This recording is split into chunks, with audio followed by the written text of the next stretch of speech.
صباح الزهور مصطفى ود المامور. زهرك زورة وجميلة لم تمسها دب الأنامل، وردة كوكسينية وبديعة حازت الكاس في الخمايل، الورود رشفت رحيقة وعشرقت حليق العسايل.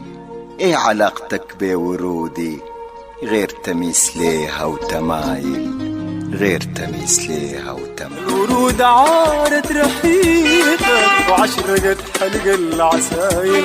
صباح الزهور مصطفى ود المامور.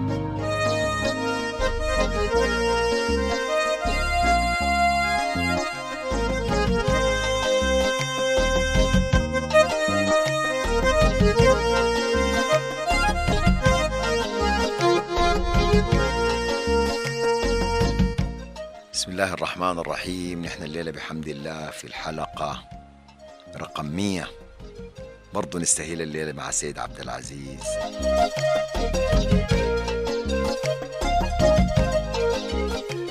لا زلت ليك يا أميل يا رمز السعادة، المت وجدل زميل يا آية التكميل، يا مراية الجمال الفيك كل جميل ريحانة العصور.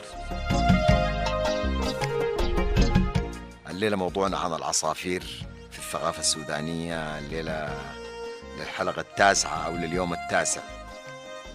كان كلامنا في الحلقات الفاتت عن ميزات الطيور وغرابتها، لكن هل الطيور دي عندها مضار؟ نعم، يعني أول حاجة الطيور من الآفات القومية، يعني ناس وقاية النباتات بيعرفوا يعني كيف تكافح وعندها مبيد معين، والمزارع بيعرف لما تهجم الطيور ده على الذرة بتاعته بيحصل فيها شنو. يعني ده واحدة من مضار الطيور. يعني بعدين برضو في الأمراض المنقولة بواسطة الطيور زي انفلونزا الطيور، وغالبا بتنقل الطيور البرية يعني. طيب، هل الاستثمار في الطيور يعتبر يعني استثمار؟ هل بتحقق ثروة؟ أنا بفتكر في بعض الدول صناعة الدواجن وهي طيور يعني تفوق ميزانيتها صناعة التسلح.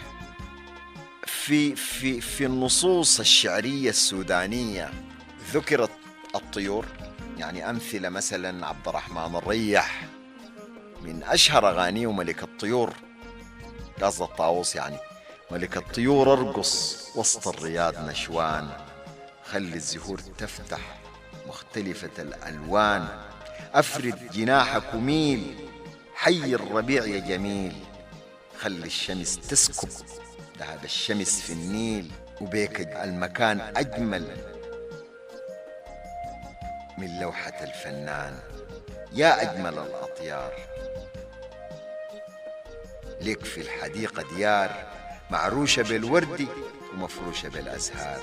وفعلا الطاووس بيتغذى على الأزهار زي ما قلنا في الحلقات الفاتت، عشان كده لحم الطاووس من أشهى وأجود وأغلى اللحوم. زهرتنا الليلة صباح ده هي الأجاف، والحكمة اللي بيديها لنا الأجاف بيقول لك: ما تجادل الأحمق لأنه الناس قد ما تقدر تفرق بينكم. مع تحياتي مصطفى ود المامور.